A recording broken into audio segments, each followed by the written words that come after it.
All right, we are rolling. We are live. Welcome back to an all-new episode here at Let's Talk Lions. It's your boy Jay, and with me today is my brother, Bobby. Bobby, welcome to the show, my man. What's up, Jay? Thanks for having me, man. Yeah, absolutely, dude. Absolutely. I see you repping the Bills gear. Show it off. That's a good shirt there. Yeah. Dude, okay, so here's my question for you right off the bat. Just wondering, what's up with the red helmet? Are we getting a red helmet this year or not? Apparently not, to the dismay and great sadness of all Bills fans everywhere. We want the red helmets so bad. Throwback to the early 90s, but it looks like we're not going to get it. They're just flashing it in preseason. Ugh. I don't understand why they won't do that. We're going to stick with the standing Buffalo for like our classic throwback Miami game, but no, Bills fans want the red helmet. Bring it back. Bring it back. Dang, dude. Well, hey, everybody in the chat, thank you for being here. Obviously, 6:05 on a Wednesday evening. John Bradshaw, it's Caillou. What's going on, my guy? Frank, how we doing? Det Fan Man. And Chad Gates. Yes, Chad, this is my brother, and he's a huge Buffalo Bills fan, and he has been forever. So that's where it's weird. It's weird that he's a Bills fan. I'm a Lions fan, but we can owe it all to our women. You're not wrong about that, right? My wife's from Buffalo, and then your wife is the greater Michigan, Detroit area. So they pulled us into it. So. They brought us home. They brought us where we always belonged. They brought us home. Yeah, dude. All right, so Hard Knocks last night. Dude, I'm very interested. So it's going to be really cool to get your perspective as a Lions like you've always been rooting for the Lions, and so like though I'm not a Bills fan and you're not a Lions fan, it's always been this like obvious kinship between us and rooting for each other's teams. So I'm just very intrigued in some of your initial thoughts as a Bills fan looking in to an entirely different organization, and just some like initial thoughts about Dan Campbell. Yeah. So first of all, like I'm a little jealous because we never got the Hard Knocks, cameo experience. We never got that. Like for whatever reason, we missed those seasons. They never threw it our way. So in some ways, I got to kind of live that out through you guys, which was a lot of fun. I thought the first episode was awesome. And again, like I see a lot of similarity, I guess, with the Bills a few years ago in our rebuilding process, getting Sean McDermott. In some ways, I see similarity between McDermott and Campbell. Really? In the sense that they're both players, coaches. McDermott was nicknamed McNasty when he played, and he has a lot of the respect to the guys in the way that Campbell does. I don't see him doing the 40 up downs that Campbell. And I'm sure that the guys probably are gonna be like, "Hey, coach, like, are you gonna get down?" And he's probably not gonna have any of it. There are a lot of differences, though. I think McDermott's a lot less of an emotional man, kind of stone cold in that sense. He's a stone cold killer. In Campbell, he bleeds. His heart's on his sleeve, right? Yeah. Like he loves those guys, and he shows it. And he swears like a sailor too. So like that was something. I'm sitting there and I'm like, oh my gosh, I've never heard Sean McDermott ever swear. I don't think he has the power to swear. And to hear, Campbell's just letting it fly, letting it rip. He says what his heart leads him to say in the moment. But from the little bit that I was able to gather from the first episode, the guys, they love that, like they're glued in, they're zoomed in on him. He looks like he's the kind of guy that you want to, take a hill for, because he's doing the 40 up downs with you.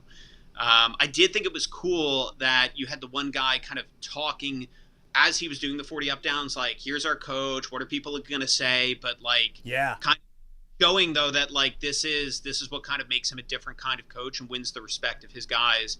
And who was it? I think your defensive coordinator was doing that too, jumping up and down. Yes. Aaron Glenn was also doing the up downs. Right on. So, I'm excited. Up until this point, all I really knew about him was the break your kneecap statement that kind of went out. Bite your kneecap. Bite your kneecap.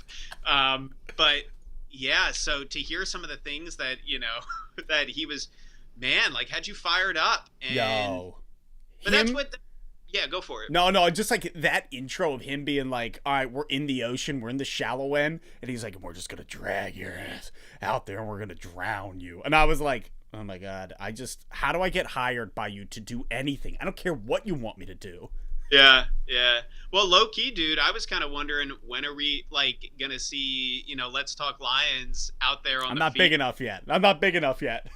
Unless it's a little surprise, episode 4 is coming out, and it's like, whoa, I'm there. I don't know. No, you'll see. You might actually catch Joseph Dion on one of their episodes, because he's been, the Detroit Lions have had him in there inside the den. He's been on a couple episodes, in the stands. So it'd be pretty cool to see him on Hard Knocks or something. But, yeah, Campbell's energy is just infectious. And, you could tell, you said it, the guys just want to go to battle for him. That's why they didn't give up throughout the entire season. That's why a 0-9 team kept going, and then a 1 and whatever. These guys want to go to war for him, and it's beautiful. Yeah.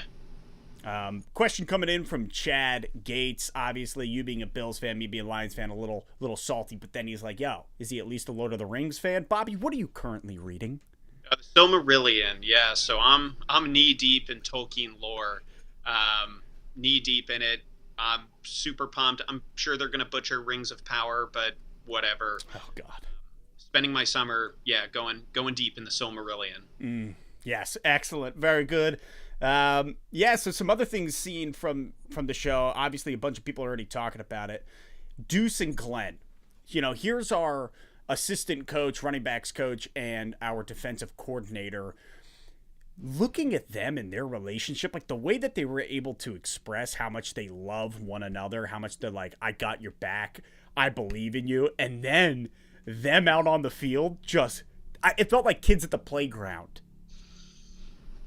So my question for you is, do you like that in your offensive coordinator and defensive coordinator? I was actually, not that I didn't like it, I was taken aback by the banter and the hyper competitiveness, getting in each other's faces and stuff. They looked like almost like an O lineman and a D lineman post play, just, I beat you that time, I beat you that time. So I was curious how you felt about that as a fan, that hyper competitive side that you see in both of those guys, and then verbalizing it. Yeah, no, I love it. I love it because it shows the competitive nature that was in them as players, that they haven't lost that passion now that they're no longer on the field. Two phenomenal players when they played, and now here they are coaching, and it's like they want to win just as bad. And I love that they look at each other as like the officers in the military, where they're like, we're not in the battle right now. We're the generals, and we are sending our men against one another, and they're just going at it. I loved it. I didn't know that it was that hyper competitive until seeing Hard Knocks. Like, I heard some chatter about it, but I didn't know it was that intense. Yeah. How do you think Campbell feels about that? You think he's like, let it rip? Like, he's like, let it rip. He is. He absolutely eats that up. And it's weird because, like, I'm sitting here today just thinking, like, almost, 2 years ago with Patricia, Detroit was in, like, the top 3 potentially to be Hard Knocks. Could you imagine if Hard Knocks had been with Matt Patricia, and how much everybody would have hated Detroit, hated Matt Patricia? Everybody nationally would have been like, what a joke, this is dumb. And here we are just 2 years later, and it's some of the best TV out there. Mm-hmm. Yeah. No, it was good. It was a lot of fun to watch for sure. But I really like Glenn. Like, he seems like a really sound guy. He's won the appreciation and admiration of his players. How long have you guys had him for? I'm not really. So pretty much we turned over after Patricia. So when Campbell came in, Brad Holmes, Campbell was able to bring in Aaron Glenn, Deuce Staley. Like, he brought in a lot of those guys. He also brought in Anthony Lynn, who's no longer with us, obviously, as he moved on. But so like with Campbell came Glenn, came Staley, came Aubrey Pleasant. Ben Johnson, actually, who is our offensive coordinator, had been here for multiple years. He had been here under Patricia, and I think even right before Patricia, if I'm not mistaken. But yeah, no, so Ben Johnson's been here for a little bit. Yeah. Right on. I got a quick question for you. What did you think of all the dancing? What was your, all the singing, the dancing, like, before they go out to, I'm not privy to kind of what goes on, like, before the guys run out to the field. So that in and of itself was kind of interesting for me to see. What did you think of all of that approach? Get a rookie up there, get everybody laughing. Like, Love it. Because, like, even I listened to earlier today, Pat McAfee was talking about it, because it's like this moment where the guys are beat, the guys are tired, and it's a way to inspire, build some camaraderie, and get excited to continue to move forward. And when you see Hutchinson's performance, dude, like, it was so good. And all these Lions players for like a week and a half, 2 weeks now have been like talking it up. They were like, wait until you see. It's phenomenal. I was blown away. Yeah. Were you surprised at all that Hutchinson got like kind of the limelight right away in Hard Knocks, like episode 1? You were expecting that? Yeah, I expected him to come out as one of the intro characters strictly because of the storybook. Yeah. Ending of him being, a U of M guy, growing up in Plymouth, goes to U of M, gets drafted by us. Like, I very much was like, I think they're going to try to ride that one, which I think is a great move. Yeah, absolutely. Who do you think you're seeing going to be kind of showcased more episode 2? I was expecting a little bit more of Jamal Williams. They obviously had Jamal do the breakdown, and the breakdown was so great. It was awesome. but I expected a little bit more of like his goofy side because he is a very funny, goofy type of guy. So I was like, oh, this is interesting. Thought I'd see a little bit more. And also didn't see anything from our offensive coordinator, Ben Johnson. And then I think lastly, Jared Goff, I was expecting them to be like, hey, third time's the charm. And they bring in the camera. They're like, this is the third time you've been on Hard Knocks. How does that feel? I was expecting that, and they didn't. Wow. I didn't know that. He's been on 3 times? Dude, 3 times. His first year with the Rams, and then when it was 1 year, they did the Rams and the Chargers when they moved to LA, and it was like both Los Angeles' team. I think that was 2 years ago. Okay. And now here he is with Detroit, third time, and he's just like, whatever. Yeah, no, absolutely. And what, we get 5 episodes out of him? Yeah, I think we get a total of 5 because it should lead us all the way up to the first season, first season game. So if we had one now, we go through August, and then I think the first week of September is when the last one airs. So I think we got 4 more. Right on. So tell me a little bit about, you're more privy to like the social media side of things. Like, what's been the response of people in general? What have you seen on Twitter, on Instagram, on Facebook? Yeah. All right. So this is an interesting one. And for those of you that are here, thank you for hanging out. Thanks for liking the stream and pushing it out algorithm wise. Also, drop your thoughts in the comments in the chat with this one, because I want to know how you guys feel. For me, waking up and seeing via Twitter or Instagram, all these social media platforms, all these people just be like, I guess I'm a Lions fan now. Like, all right, let's go Lions. It was the most odd sensation because for years we have been the butt end of a joke. We are ripped apart nationally. We've been a laughing stock. And I'm not going to say, rightfully so. We have had our dysfunction and our struggles, but seeing all these people be like, I guess I'm a Lions fan. I'm like, this is weird. What do you mean? What do you mean? Like, it was just this odd thing to see so much support come towards Detroit, which in one facet, I loved being like, wow, people actually getting behind us, saying positive things. In another facet, another route, I was like, I don't know if I like this. I don't want the attention anymore. I was like, get it off of us. Yeah, but so you welcome though people jumping on board, like, all right, like let's get in behind this rebuild. Yeah, I think for me as a Lions fan, the way I look at it is like, if somebody watches the show and they're like, I'm going to support the Lions, and I love this team, I love Dan Campbell, I love this entire crew and this rebuild, then support us is the way I look at it. Don't do it for 5 weeks. You know what I mean? Don't be like, okay, Hard Knocks was fun, and then the Lions are 0-3, and then they're like, okay, abandon ship. Like, you guys suck. Like, if that's going to be what happens, that's going to be terrible. However, if people can look at this and be like, man, I want to support this team all throughout Dan Campbell's tenure. Mm-hmm. I'm here for it, and I think that's totally acceptable and will be amazing to see the fan base grow. Right on. Yeah, you can see we got people in here, Frank saying, yeah, it's crazy. Lots of people are getting down with them. And Ethan Day, I felt like the Hard Knocks crew did us justice. Really enjoyed the first episode. Yeah, I agree, man. I think they did us a ton of justice. I think they did a great job. Jeffrey Weinsmo, what's happening? Let's talk Lions, my guy. Lions are trending up, and I'm drinking the Kool-Aid by the fire hose. Get your IVs, gentlemen, ladies. Line them up.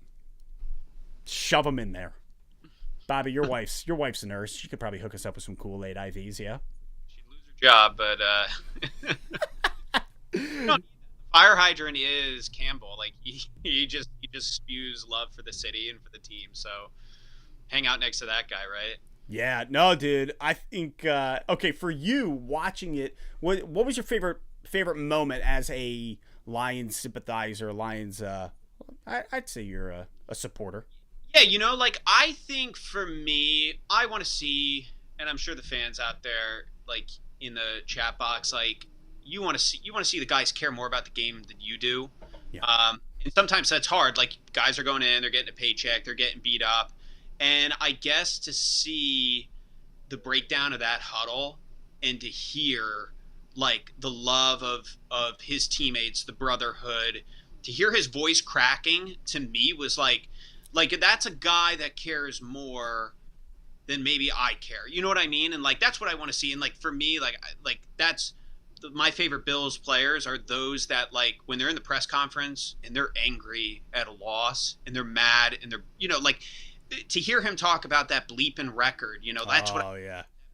record to me. I'm like, okay, like you give me chills, man. Like that's the guy. I want you on that squad. I want you speaking up in the locker room. To me, like that was like the most impressive thing that like for some of those guys on it's more than a game. And they get paid good money, but it's more than a game. And they love those guys out there. And there's a lot of pride on the line. To me, I was really moved by that. That was cool. Interesting. That's super cool to hear from an outside perspective. Nah, dude, I'm with you. That's a really good way to put it, is saying they care more than me, because we care a lot. Like, maybe too much. So, yeah, seeing Jamal Williams get out there and break it down and say what he said, like, it's such a good feeling as a fan to be like, at least we're not the only ones thinking about that record. At least we're not the only ones that are like sometimes I wonder, okay, these are professional athletes. How do they move on? How do they move along? What does that look like? But yeah, dude, I think it was also really cool seeing, and they didn't get into it a lot, but Penei Sewell's development now heading into year 2. Like him and Hutchinson, they face off every day. They are opposites. And so like iron sharpens iron. That's a theme with this crew. So that's going to be a lot of fun to see their growth. And Sewell he's already looking a ton better. Yeah, he seems like a pretty soft-spoken guy. I haven't seen many interviews with him, but is that, par for course? He's kind of like a soft-spoken guy? Or... Yeah, he's like, if you get him on an interview, very calm, very collect, just kind of is able to give you the answer. But out on the field, there is a violence in that young man's eyes that is so beautiful. Like last year when he grabbed Aaron Donald's face mask, it was the best moment as a Lions fan, I think, for me that year, because Aaron Donald gets up in his face and grabs Sewell's, and Sewell was like, F you. And he grabs his back and he pulls him in. And I was like, oh yeah. Yeah. No, that's a good feeling. Yeah, and Hutchinson seemed to like recognize that like this is kind of a gift in a way. Like it makes my life very hard, but I'm only getting better as a result of this. Yes. My question was, what did you think of the classic Hawkinson blast? Like the chip, like it reminded me of like when we would play football and like that it's like 4 versus 4 or whatever in the backyard. And somebody would be running over the middle of the blitz, and your wide receiver would just turn and blast. Looked like a backyard football, just chip block, and it was like, yeah, it was so funny. It was terrible because like that's exactly what it was. Hawk was like, that he got down and he's looking, and he was like, "Oh, this kid doesn't know what's coming. I'm gonna do it, yeah. I'm gonna do it."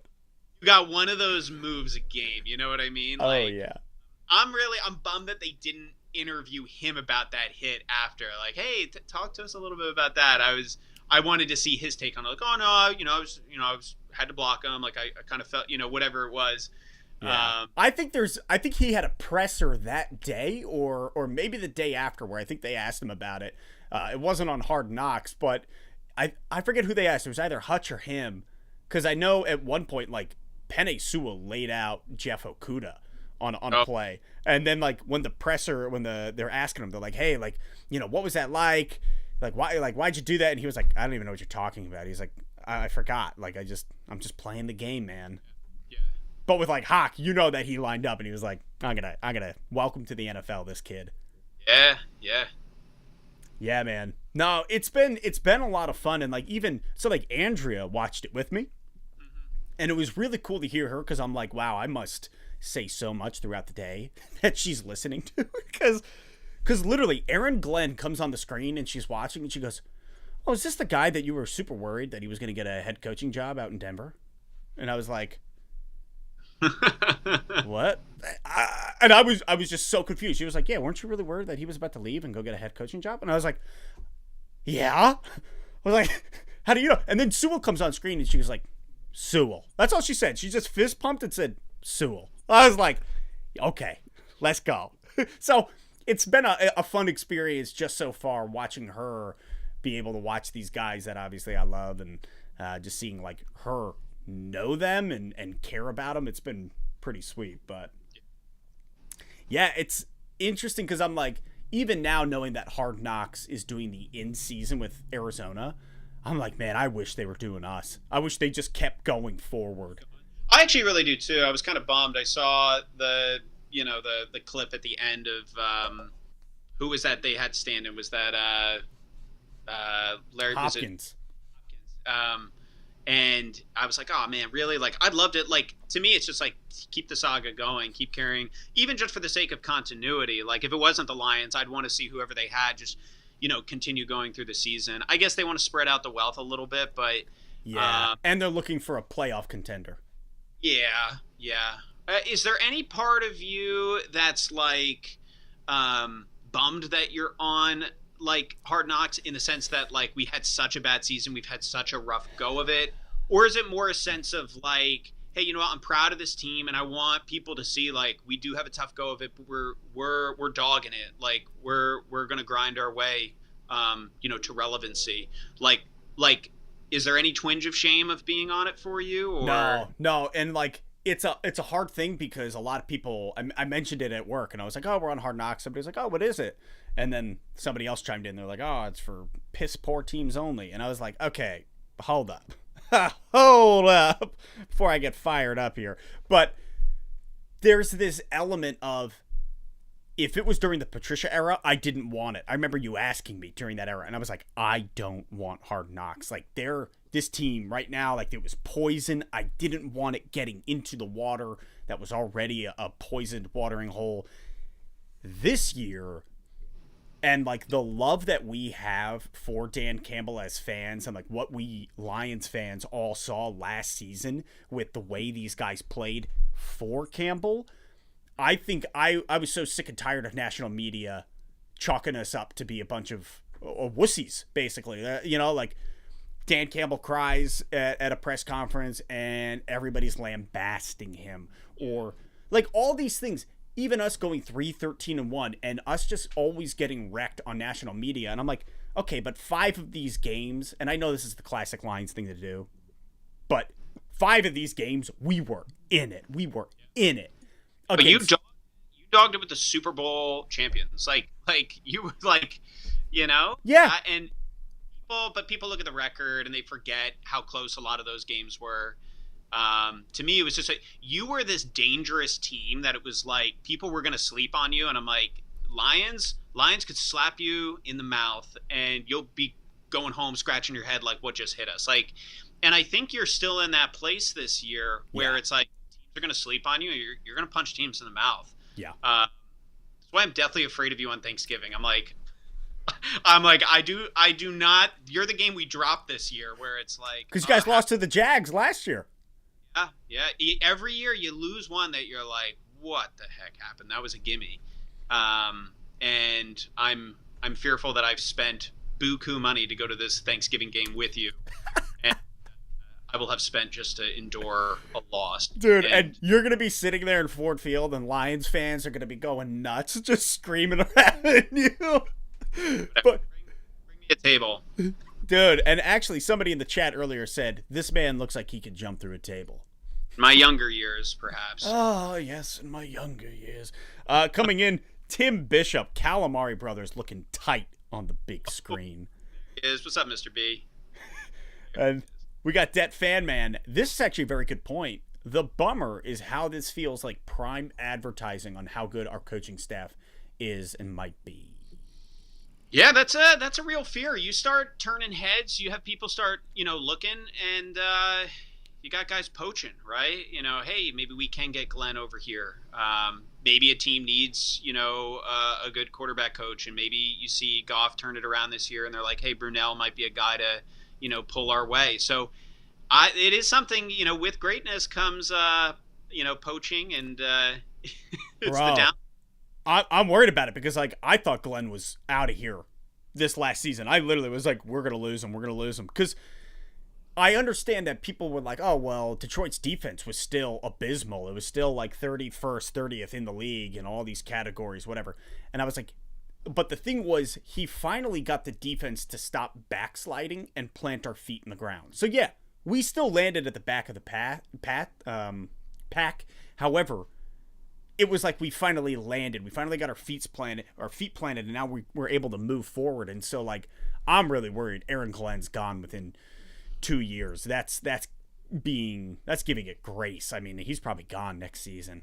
You know what though is like if Campbell creates a culture and where guys are like, you know what, I want a Super Bowl and I love that this place is family. Like you create a place like that, they stay on a little longer. I'll stay for another year. I'll stay for 2 years. I want to see this thing through. Yeah. So a lot of that comes back to the culture that Campbell is creating. Can he create that love, that brotherhood that compels people to stay when financial incentive, would compel them to go elsewhere? Yeah. No, bro, I hear it. I hear it.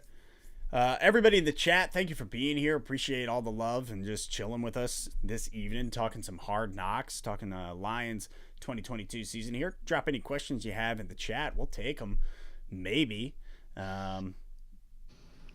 So talk to me a little bit about, I've heard some controversy out there about the Matt Stafford number situation.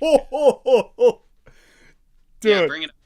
So, okay, Matt Stafford plays with the Lions, 12 years.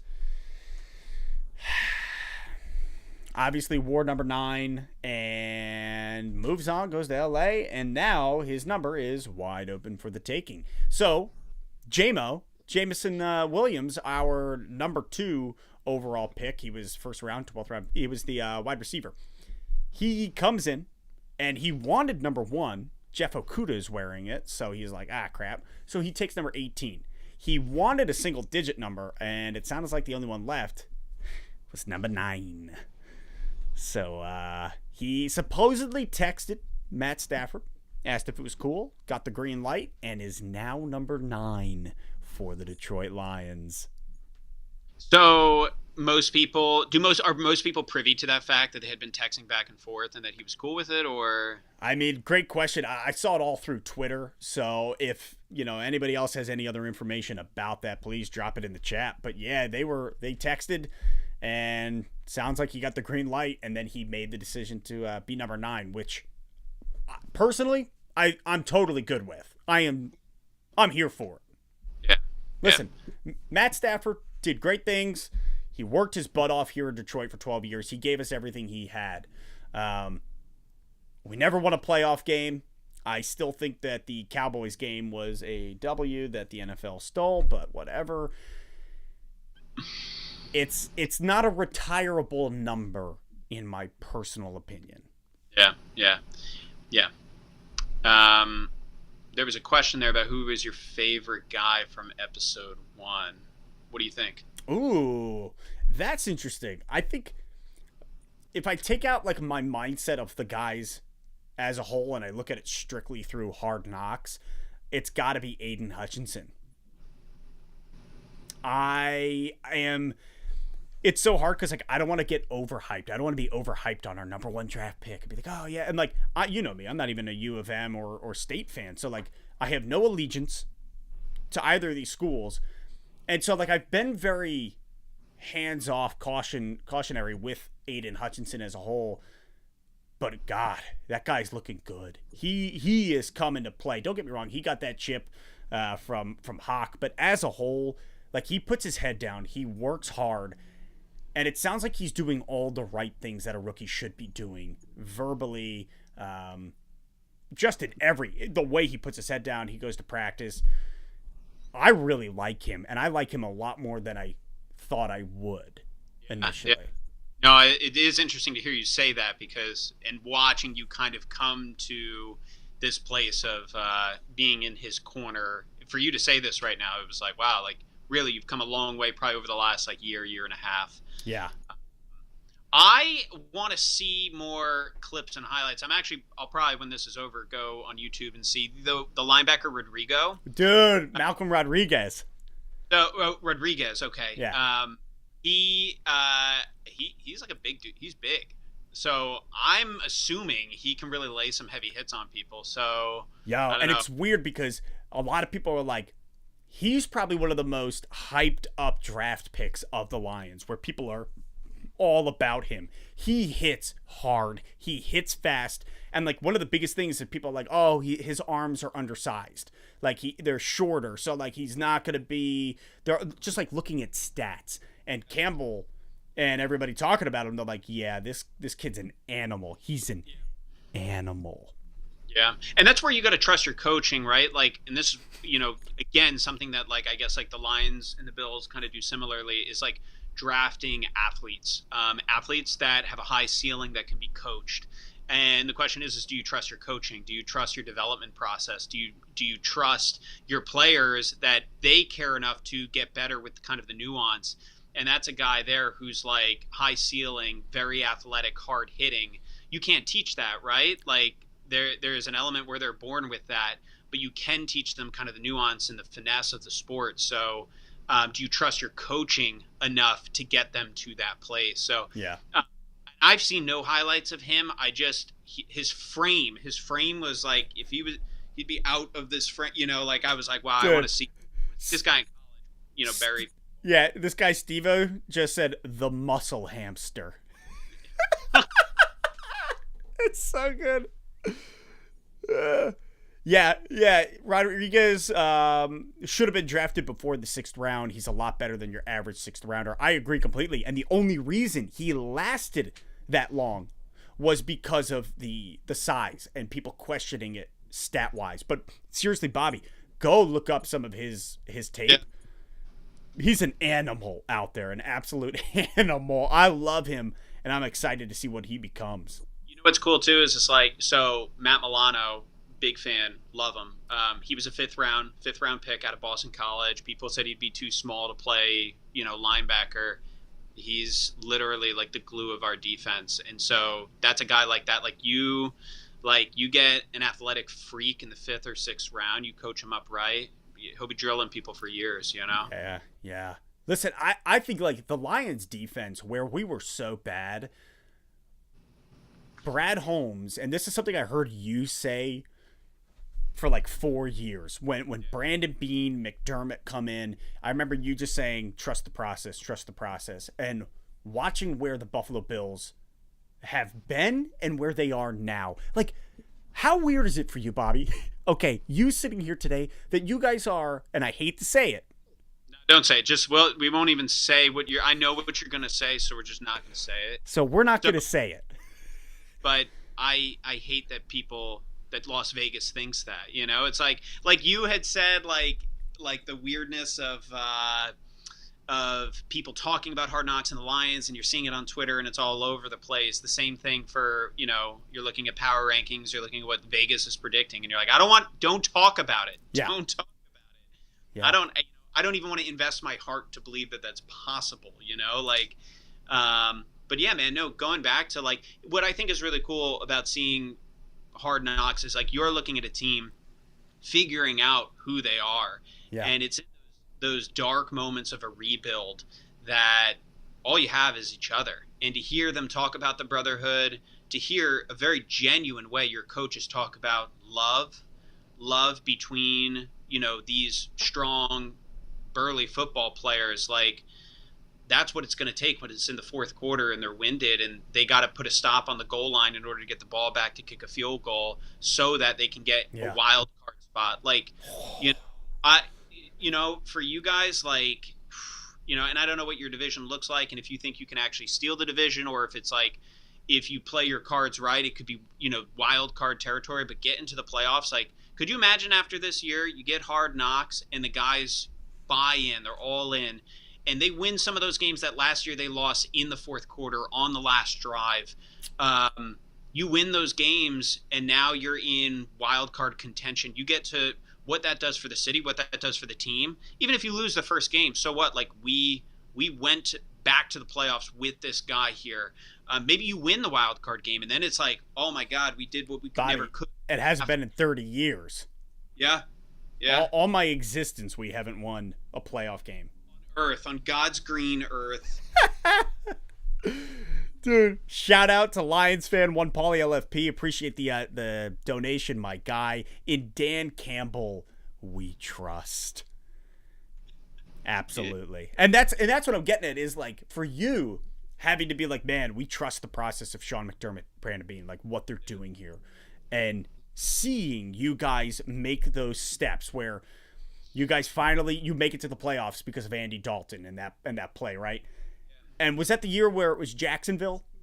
Yeah, it was Jacksonville we lost to, yeah. So you lose right off the bat, but you break the playoff drought. And then the next year, I think you guys took a step back, correct? We took a step back, yeah. We didn't make the playoffs, but it was Josh Allen's first year. He only played like half the year because he was hurt for a little bit here or there. So, and that's what you know what's cool too is like I remember Brandon Beane, and nobody wants to hear this, but he said after we went to the playoffs that first year, he was like, we might take a step back next year. Yeah. Like we've got salary cap space we need to deal with. We have veterans leaving this team. We got a lot of rookies. Next year is going to be, we might take a step back before we take 2 forward. And that's part of the rebuild process. So obviously not wishing that on you guys, or I'm not saying that. But that's part of the process of rebuilding is sometimes taking a step back to take 2 forward. Sure. But no, I see an angry bunch of men on that squad. I see an angry bunch of dogs that are pissed off about the record that they have that didn't really show the heart that they put in there to playing last year. And I think it's going to produce wins this year. I'm excited. I'm excited to watch from afar and to pull for you guys. And, except on Thanksgiving, that's the one day we're opposed to one another. We're opposed. We're kind enemies. It's basically like the World War I treaty on Christmas Day. But the opposite, like... Yeah. We're like, we have to go to war today. Yeah. But, like, we're going to kill you and look the other way. Yeah. We'll pinky swear on it. We'll tie. Stop it. No, stop. I can't handle another tie. Not after tying Mason Rudolph's Steelers. Yeah. Oh, man. But, okay, episode 2, what do you want to see, man? Wow, good question. I think episode 2, I want to see Penei Sewell's development, like a closer look at that. I would love to see Jeff Okudah's bounce back. Ooh. And I think that's what episode 2 is going to focus on. If I had to, like... What was that? You think they will give Okudah, like, limelight? Okay. Yeah, I think Okudah gets the limelight. Like, if I had to put money on it, I would say Jeff Okudah will be episode 2, his recovery, the road to recovery, because that is a story, man. To be... I think he was like the top overall drafted cornerback in the last, I don't know, 10 years, 15 years, maybe ever in the NFL. He was drafted number 3 in 2020 by Matt Patricia. And so, like, to be that big, to come into Detroit, to have a bad first season because he had an injury and he only makes that X amount of games and then he gets surgery. And then last year, game 1 against San Francisco, blows out the Achilles. So for him to be working to where he is now, where he looks physically really good, mentally he sounds really good, and this is a huge year for him. So he's battling it out for the cornerback 2 slot. Yeah. So who is one guy that you feel like would be a shocker to most, but like if you had to put your money on kind of like a dark horse getting a little bit of time on the show, who would you be like, I could see them maybe talking about this person, giving them a little bit of a spotlight, their own kind of portion of the show that most people probably wouldn't see? That's odd. That's a good question. I would go with Michael Brockers. Okay. So he was, defensive tackle who played with Goff. He played in L.A. for the last years, and he came here, last year as well. And he is like, I think he's the oldest guy in our team. He's the vet of vets. So like, I think it would be a very interesting transition and an interesting conversation to be like, hey, all your buddies won the Super Bowl in LA.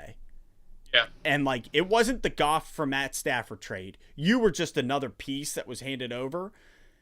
And that year they went and did it. And I think it would be a fascinating look into like, what's it like being shipped away, your old team winning the Super Bowl, and in that you are like the granddad of the crew who's trying to raise up these young pups, and you're probably never going to see the promised land. Yeah. Like, yeah. That's a hard thing to have to really mentally take in, of being like, SOB. I got sent away from a Super Bowl caliber team. And now I got to go raise up. I'm Moses, and I get to like look at the promised land, but I never get to enter. He's, you know what? Don't speak ill of him. Maybe, right? You got to maybe that door open. You're right. Wow, I just spoke a lot of hardship over Michael Brockers. We all that, no. But no, that's an interesting take. Is the guy Raymond still on your team? Yeah, Khalif Raymond. Okay. Could you see any, like, is his story? Does he have any? I mean, nah, I don't. Popped out to me last year because he was like a practice squad guy, like. No, so Khalif Raymond was like a punt returner for Tennessee, and like he dabbled a little practice squad wide receiver, but he was a punt returner specialist mostly. So like him coming here to Detroit, being thrown in the slot, and then also some punt return.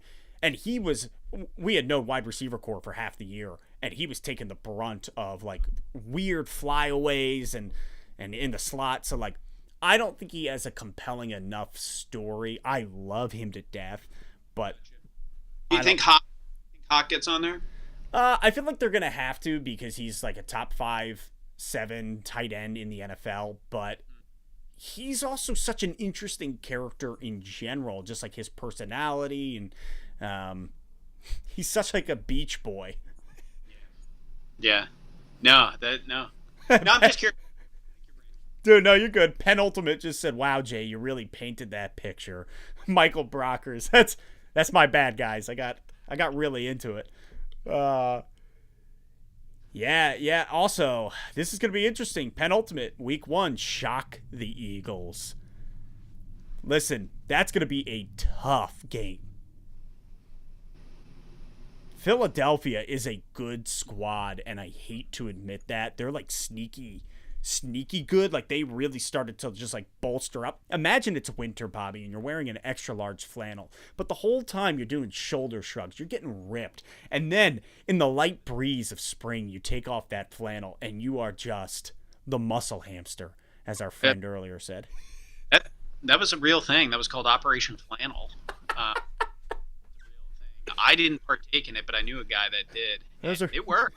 That was a real thing we did in Jersey. And by we, not me. People we knew.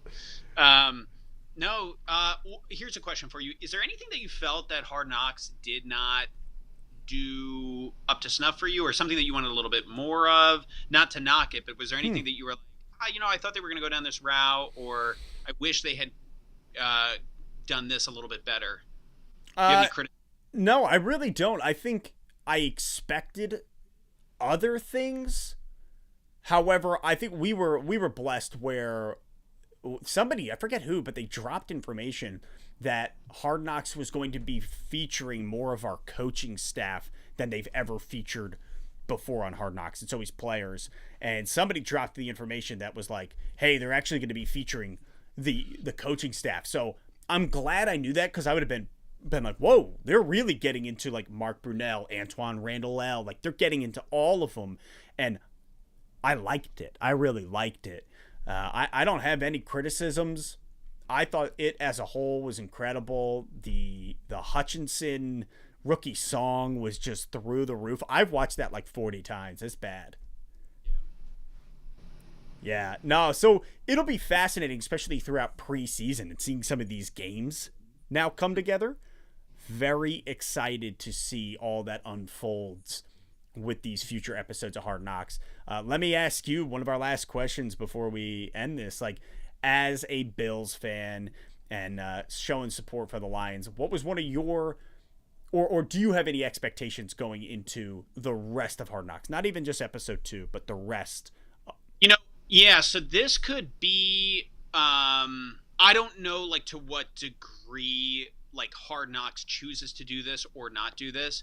I want like a montage of the pain that was last year. Like I want to see like in a way that like gets you fired up but in a way that's like this was a team that like was on like if Justin Tucker doesn't kick that field goal, you know what I mean? Oh God, why'd you have to say that name? I'm just okay, that's like me saying 13 seconds. Yeah, he who must not be named, right? So like yeah, I think like I want to see a montage of that and like bleeding in. So less about like maybe some of like the inner workings. But I don't know. I don't know if they throw any of those old clips on there at all. Wow, that's cool. I didn't even think about that, to like really paint the portrait of the devastation. Yeah, I wanted like a visual of Rome burning. Like that's what I wanted.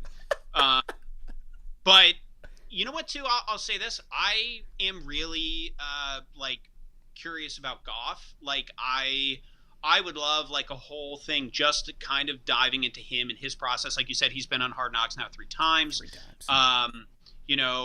Him at one point, being considered like a top tier quarterback. He goes to the Super Bowl. Like I just think he's kind of a fascinating character, and I would love for them to dive into his story a little bit and kind of, get into his mental space and his psyche. He's somebody, especially as the quarterback, right? Like you're the leader of the team. Like I'd love to, I don't know, just kind of see him speak and see his brain on display. Yeah. I look forward to that episode when I get to kind of see that out of Goff. Yeah, and they will. Because you're right. Like, think about it. We traded our number 1 overall quarterback, Matt Stafford, for LA's number 1 overall quarterback. Like, both number 1 picks. Mm-hmm. And so it's weird to remember and be like, yeah, Goff was number 1. And that's a wild thought. Shout out to my guy, Wolfster. Appreciate the donation. I just want to watch MCDC down a pot of coffee. Is he known for that? Does he crush coffee? Dude, oh my God, Bob. You got to go look up him talking about what he drinks in the morning. He's just like, he's got like a large coffee and he's dumping espresso shots in it. It's the most, but he's like, I always drink a mess of water first. You're like, okay, I don't know if that mess of water, unless that's like one of those huge 5-gallon jugs, I don't think it's going to work. I'd be curious if he was doing that as an athlete too, or if like he's just like taking that on like in his coaching days. I did like in the show when the at the presser somebody's phone rang and like he was like he's like, what the and then all I could think of the name was Colton, and I was like, maybe is that your former roommate there? No, like it was not my former roommate. Sorry, Colt. Can't believe you just had to throw that on there. Appreciate that. Coffee does he actually drink? Campbell? Yeah. I thought he said, I don't know if it was like 1 or 2 huge cups. Like he said it was a huge cup, and then he dumps espresso shots into it. If anybody has the actual amount of coffee that Campbell's drinking. I think I beat him. I drink 12 a day. So 12 what? Cups, like a pot of coffee. Oh, okay. I thought you meant like cups. You mean like... Yeah, so like a pot of coffee is like 12 cups. Oh, God, Bob, that's too much coffee, dude. I can become Dan Campbell, though. So, like, that's, like, he's a huge dude that, like, loves his team so much. That sounds good to me. Like, I need to get on the Campbell training train. Yeah, well, hey, listen, shout out to a friend, and Reve Wilson. She says, down a pot of coffee? Sounds like a certain coworker of ours. I don't know who she's referring to, but if I am correct, you are a Bills fan as well. This is a friend of mine, Robert, who is a Bills fan. Big Josh Allen. Right. Fan. Circle the wagons, right? Circle the wagons. Circle the wagons. Oh, God. Yeah, no, dude, MCDC drinks oceans of coffee. And it's accurate. The guy puts down. And I'm just trying to aspire to be like him. Maybe that's what you're trying to do. Yeah. Wow. Gonna drag those teams out from the shallows into the deeps of the coffee, drown them in bury them. Like when he was like, I don't care what we have to do. I'm not going to use the word he used, but basically bury them. Like that to me, hearing that coaching style, I got to imagine as a player, all you want to do, and you said it earlier, is give them your heart, give them your soul, give them everything you've got. Yeah. Dang, dude. Well, hey, listen, man, I appreciate you coming on, spending the last hour with us. I didn't even expect to go this long and break it down, but I appreciate you being here. I appreciate all you guys being here, hanging out in the chat, hanging out, listen to me and Bob break it down. And we'll be back next week to do this again, talk about some of our favorite moments in Hard Knocks. Keep it going all season long. Might even have a special guest joining us. It's very possible. We'll see. Bobby, you got any closing remarks you want to give to the people? Yeah, I just want to apologize for not having chicken wings and blue cheese here today. I just, I wanted to keep it G-rated here. Friendly, no slaying of chicken.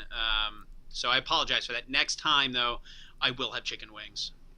All right, good to know. We will get some chicken wings on the show. It is a violent thing to have to watch you eat it, but the people... I don't even know.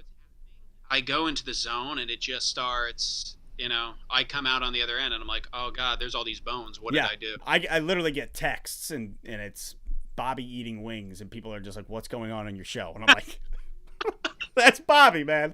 No shame. You got to be yourself. No shame, dude. No shame. Hey, everybody, thank you for being here. Kenneth, Dead Fan Man, Ken, Penultimate, Reve, all of you for hanging out with me and Bob as we break down HBO's Hard Knocks. We're going to do it again next week. We'll see if Bobby can make it out. It'll be a good time. Otherwise, we'll get some other people here. And that's it for today. And as always, remember that that's the end of the show.